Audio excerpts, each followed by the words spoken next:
Shakib, Mustafiz, Nahid Rana tiger বোলাররা নেটে আগুনের গোলায় যেন ছুটছেন। একের পর এক দুর্দান্ত ডেলিভারিতে ব্যাটারদের পরাস্ত করছেন। লিটনকে দারুণ এক ডেলিভারিতে পরাস্ত করে মুস্তাফিজের যেন রাজ্যের খুশি। লিটন বাংলাদেশ দলের অন্যতম সেরা ব্যাটার, মুস্তাফিজও টাইগার ক্রিকেটের অন্যতম সেরা বোলার। নেটে দুজনের রসায়নটাও জমেছিল বেশ। সাদা বলে মুস্তাফিজ এখনও টাইগারদের বোলিং আক্রমণের কাণ্ডারি। ডেথ ওভারে এই মুহূর্তে বিশ্বের অন্যতম সেরা বোলার। শ্রীলঙ্কার বিপক্ষে মিরাজ মুস্তাফিজের উপরই ভরসা রাখতে চাইবেন।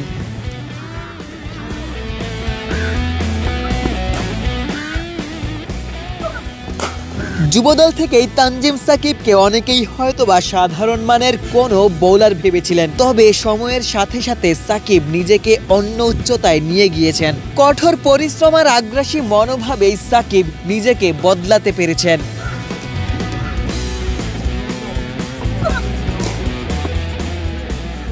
সাকিবের এখনো অনেকটাই উন্নতির জায়গা রয়েছে। শন টেইট যেন হাতে কলমেই শিখিয়ে দিচ্ছেন একজন বামহাতি ব্যাটারের বিপক্ষে কোন লেন্থে বোলিং করতে হবে কিংবা ইয়র্কারটা কেমন করে পারফেক্ট করতে হবে। টেইট যেন সেটাই দেখিয়ে দিচ্ছিলেন। বছর দুয়েক আগে সাকিব এই শ্রীলঙ্কার মাটিতেই ওয়ানডেতে অভিষেক করেছিলেন। অভিষেকেই ভারতের বিপক্ষে দুর্দান্ত বোলিং করেছিলেন। এরপর থেকেই সাকিব যেন নিজেকে ছাড়িয়ে গিয়েছেন। প্রতিভার কমতি থাকতে পারে, তবে পরিশ্রমেই সাকিব নিজেকে প্রতিষ্ঠিত করছেন। সাকিব যেন শুধুই বোলার হিসেবে থাকতে চান না, ব্যাট হাতেও নিজের কার্যকারিতার প্রমাণ করছেন। ওয়ানডে, টি-20 কিংবা অভিষেকের টেস্ট ম্যাচ সবখানেই নিজের ব্যাটিং প্রতিভার প্রয়োগ করছেন।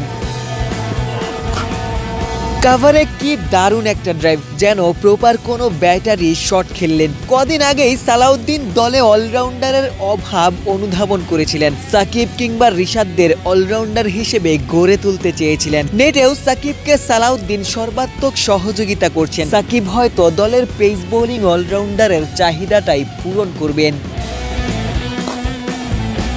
ধীরে ধীরে সাকিব হয়তো প্রপার অলরাউন্ডারই হয়ে উঠছেন। আরও একজন কার্যকর লেগ স্পিনার, যিনি ব্যাট হাতেও ক্যামিও খেলতে পারেন।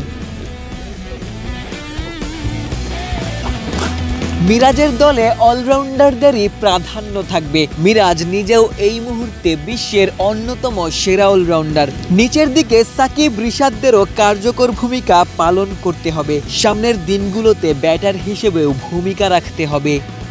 কলম্বো থেকে আশিক সারোয়ার, নিউজ 24, শ্রীলঙ্কা।